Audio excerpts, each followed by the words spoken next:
Hello everyone and welcome back to my channel. You know, very strange that yesterday after uploading the part 1 to staying safe in Thailand, I saw another content provider last night uploading a video about how safe it is in Thailand, and Thailand is totally safe. I wondered if he got the initiative to make this video after watching mine. It certainly might appear that way anyway. Anyway, it doesn't matter. The channel was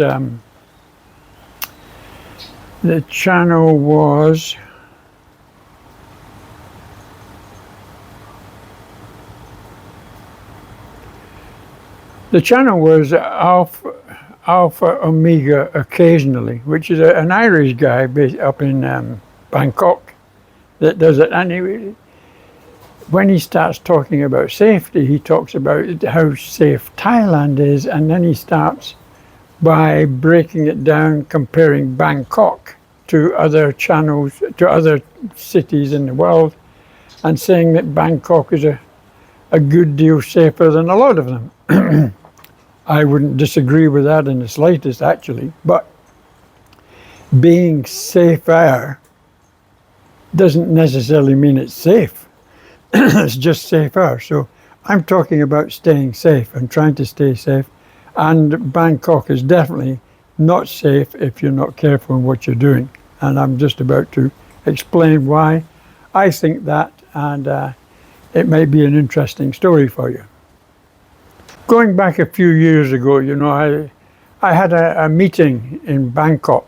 And as I'd normally done if I was having a meeting in Bangkok, and rather taking the journey from Pattaya to Bangkok and then trying to get through Bangkok in traffic, I used to travel up there the day before. And I used to stay in I had one hotel which was my preference, and that was the Ambassador Hotel in Sukhumvit Soi 11, which I would say was a mid-range hotel. It wasn't cheap, but it wasn't horrifically expensive, but it was a good quality hotel, and I used to stay there regularly.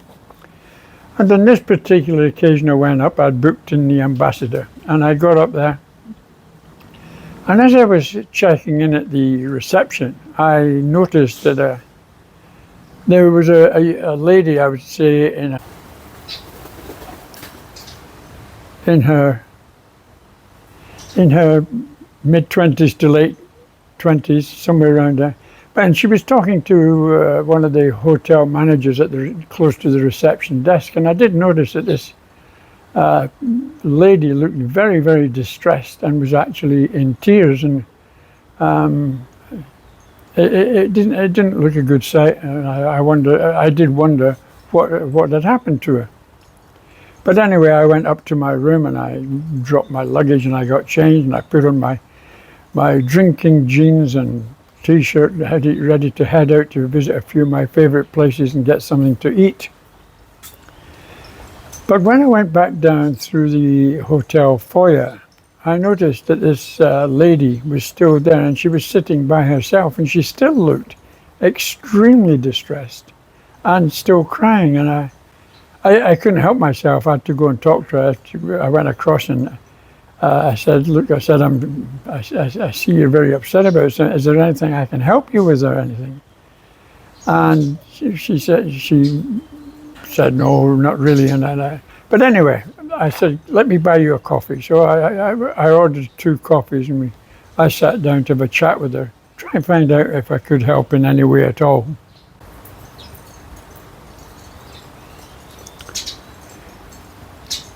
So she started to explain the problem to me. She had just arrived in Bangkok that afternoon into Don Muang Airport, which is the old airport. Although it was probably then it was the only airport. I think it was still the only airport into Bangkok, Don Muang. And she had got off her flight from Vietnam and was heading down into Bangkok, and she was doing some touring or something, I believe. Anyway, as she was walking through the Don Muang airport, she was approached by some guy that asked her if she was looking for a taxi to Bangkok, and he could find her one very cheap at a good rate, etc. And she was thinking about what he said, but he immediately interjected with her. And she had a large suitcase, and she had a rucksack, and she had a small bag with all her valuables in it. So he immediately took charge of the suitcase and took the rucksack off her back, and was carrying that as well. He said, just follow me here, and he took her to a car that was parked at the airport. She wasn't sure, but she went along with him because he seemed like a nice enough guy. He was well dressed, etc. And they went out and they got in the car, and they drove out of the Don Muang Airport onto the major highway, which run from Don Muang Airport right down into the centre of Bangkok. So it was an easy journey. It was maybe about half an hour, 45 minutes, depending on traffic. But it was an easy enough journey to do.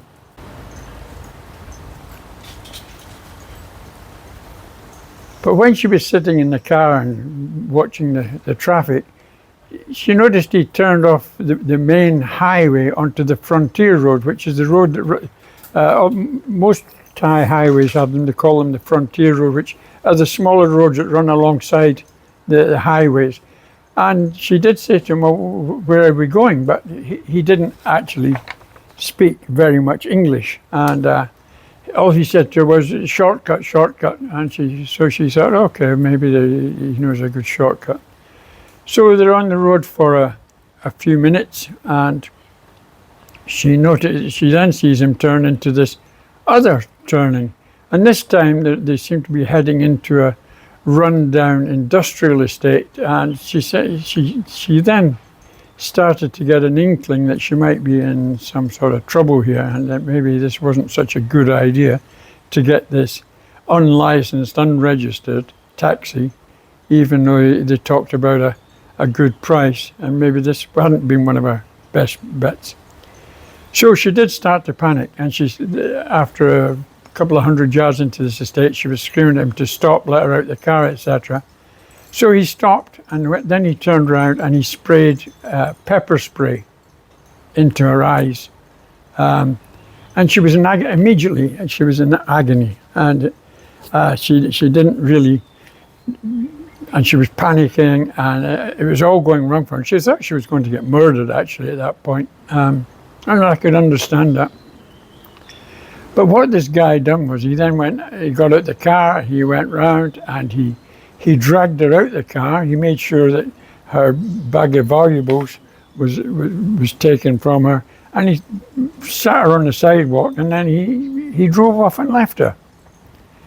Well, when she's telling this story, and she's still very worked up about it and very understandably very upset, she wasn't exactly sure how things ended up, but she said that she was aware that she had started to move, she had started to walk somewhere, and some local Thais had stepped in and started helping her and started taking care of her.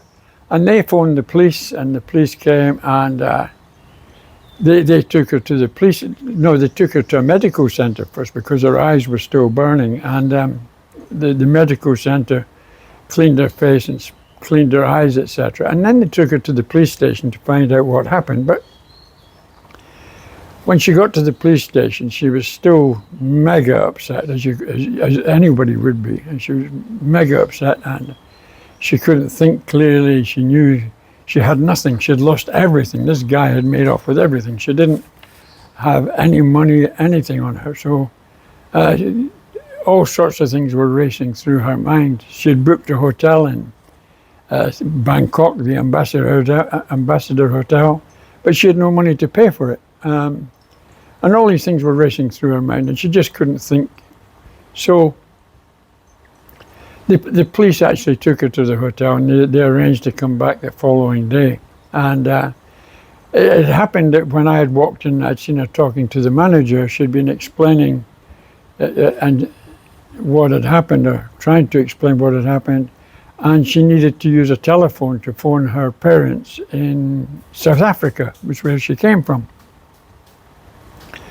Well, the hotel manager helped her out, and he let her use the phone to phone South Africa, and she got in touch with her parents, and they were making a money transfer to the hotel to pay for a hotel, and they were also going to transfer some funds for her to use in the meantime. So what she was doing then, she was then sitting waiting for some of these funds to start arriving, but she had a pretty horrific day to contend with.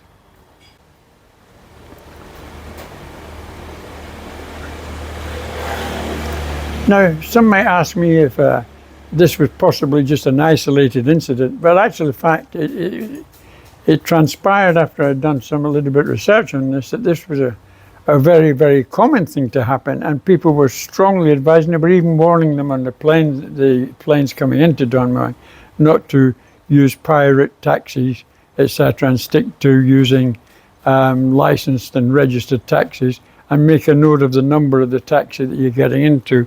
So everything was traceable, and certainly a lot safer than what this lady had actually done. So this is still going on to this day, even around about the streets in Bangkok. You'll get people approaching you if you're coming out of a building and you look as though you're traveling somewhere. They'll ask you if you want a taxi, etc. So it's something to be aware of. I wouldn't even use the tuk-tuks, actually. I would stick to the meter taxis, where all the details inside, the driver's names inside, the taxi number, the registration. You can see everything by sitting in the back of those taxis. And that's the way I travel even now when I go up to Bangkok. I would never accept these rogue taxis that go around, because I think they are dangerous. So that's just one of the dangers in Bangkok. And if you really press me on it, I could mention many stories about people that have had problems in Bangkok, where they've been in bars and had their drinks spiked and fallen asleep and been robbed, and they've had their jewellery removed, their watches taken, their wallets stolen. They've been walking down roads and being followed, and when they're passing an alleyway, they get grabbed and dragged into the alleyway and robbed, and sometimes beat up very badly. There's lots and lots of violence in Bangkok. And yes, it might be safer than other cities in the world, but it is not totally safe. You have to have your wits about you in Bangkok, and you've got to think about your own safety all of the time. I know a lot of guys that go up there and they get on the beers, etc., and they throw all cares to the wind, and some of them end up in a very bad way. Like, as I said, with getting drugged in the bars and taken with the ladies and going back to the ladies go back to their hotels and rob them, etc. So to claim that Bangkok is safe is very, very far from the truth. Now, just one more story for you, actually. It involves a guy that was a very, very good friend. Unfortunately, he's dead now, but he was a very, very good friend of mine. His name was Ronnie Russell. And he was a well-known, he had a large hairdressing salon in my hometown in Scotland. And I knew him very, very well. I used to go get my hair cut there regularly and talk to him. And when I went there, he would often ask me about Thailand, etc., and what my thoughts were, etc. And I'd relate some stories to him, and I knew he was keen to get here.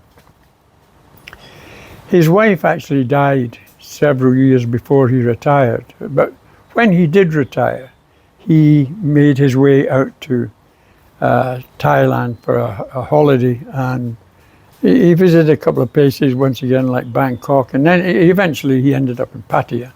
And I didn't know he was coming, but actually I bumped into him in a bar one day. I went in the bar and I was having something to eat, I think, and a bottle of beer, as one does in Pattaya. And I'm looking at this guy thinking, that looks like Ronnie Russell from Dunfermline in Scotland. So I went across and he said, Sandy, he said, nice to see you, blah, blah. So we got talking, and he told me the story how he'd retired and he'd now come out to Thailand. And he had already, very quickly, he had met a bar lady that he thought was very, very nice, and he was setting up a relationship with her. Now, just as an aside, let me tell you, don't let anybody tell you that all Thai bar ladies are bad people, because they're not. There's a lot of them, a lot of them, that are very nice women indeed, and there's nothing wrong with them. They're just trying to make money to send home to their families, etc. And some of them make very, very good partners, actually. I know lots of guys that have got married to them, and they've had good lives with them, as did Ronnie, and he fell in love with this lady who was from a town called Aranya Pratet, which is a town down on the Cambodian border, not too far from Pattaya, about 3 hours drive from Pattaya. And it's a very popular town for expats and foreigners here that need to get visa renewals by crossing a border into another country and coming back. So they actually run many bus tours from here, go down to Aranya Pratet with expats, and the expats go across the border, get their passport stamp, come back in, get the extension they're looking for, and then they're back on the bus and back to Pattaya, all in all taking 6 or 7 hours. So it's a service well regulated, and if you're ever looking for that as a matter of interest, the down Soi 6 is a very, very popular expat hotel called the Queen Vic, and they've got rooms that are very popular with expats, foreigners coming on holiday, etc. And they've also got a very good restaurant that serves European food as well as Thai food. A lot of guys use it, but in there they've got a small office where they actually organise these visa tours down to Aranya Pratet. But anyway, I'm deviating away from the story, so let me get back onto the story. So Ronnie decided that he got married to this lady. I don't exactly know when in the story he got married, but he got married to this lady anyway. And he decided that he wanted to live in Aranya Pratet, from where the same place his wife was from, as many guys do. And it's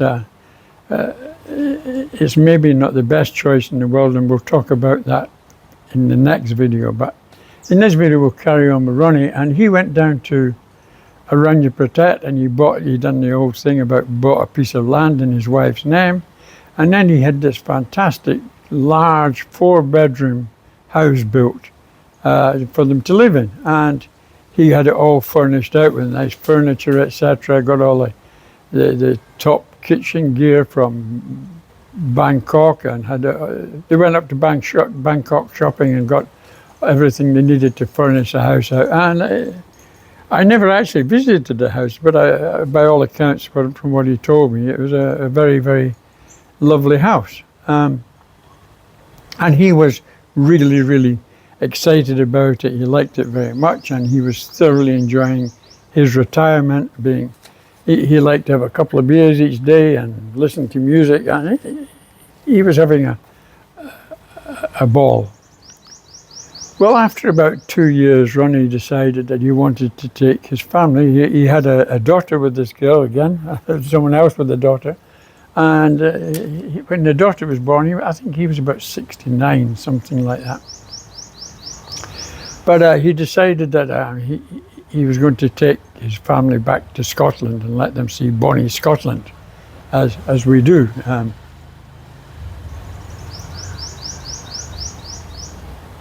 So he done all the necessary paperwork. He got them passports, he got them visas, all the rest of it, and they set off, and they went for a whole month to Scotland. And by all accounts, he had a good holiday there. But then they came back, and when they came back, they came down to Pattaya for a couple of days,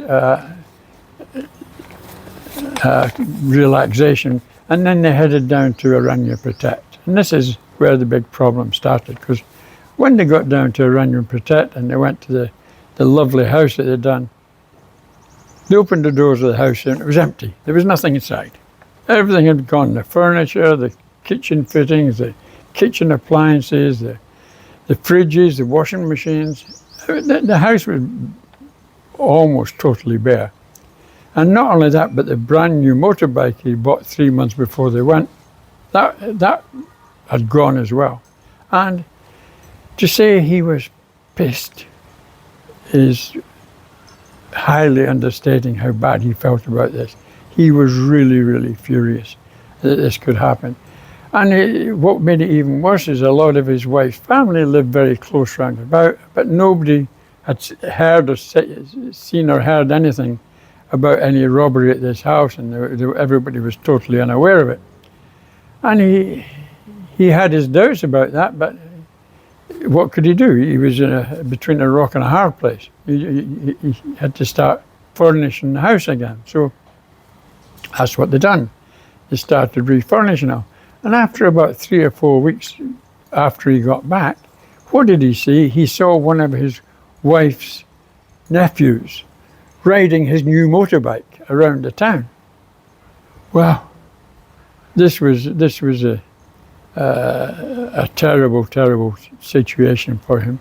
And I don't really know how it transformed, but he got the bike back anyway. And that was the only thing apparently they did get back, was the bike.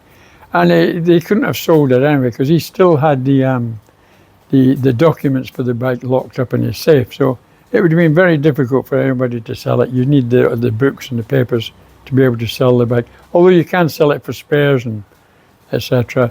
But he got the bike back, and it was one of the nephews. But that gave him the inkling, of course, that if the nephew got into the house and managed to get into the garage and get the bike out, then how did he do that? And if he'd done that, what about all the other stuff in the house? But anyway, they refurnished the house, and they got everything back in living. And he after a couple of months, he started getting over it. After a couple of months, he started getting over it and settling back down into retirement and enjoying his life. Well, the following year, he decided he was going to take the family down to Hong Kong for 10 days. He wanted to see Hong Kong himself, and they booked a nice hotel in Hong Kong, and they went down to Hong Kong to visit. Of course, on the way, he came up to Pattaya for a couple of days. Then he went to the airport, and they flew down to Hong Kong. And then when he came back, of course, he had another couple of days in Pattaya, as was his like. He enjoyed doing that. And then he travelled out to Rangipatat. Well, I bet you can probably guess what I'm going to say, what happened when he got back down to Rangipatat, back to his house. You'd be correct if you said the house was empty again, because that's what it was. It had been emptied again. And actually, this time, he didn't even stop. He locked the doors to the house.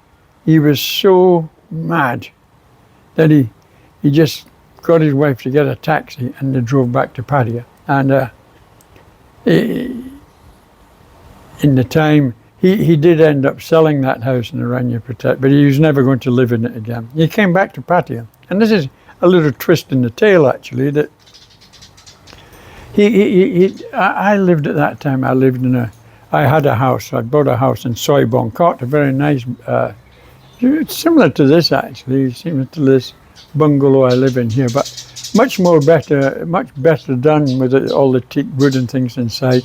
It was a really, really lovely house, and quite an expensive house actually.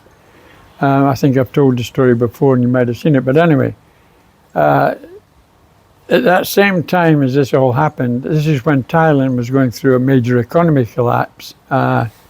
Asia was going through an economic collapse, and I decided that because we didn't know how long it was going to last, this economy problem, that I was going to go back to UK and work in Europe and in the North Sea, etc.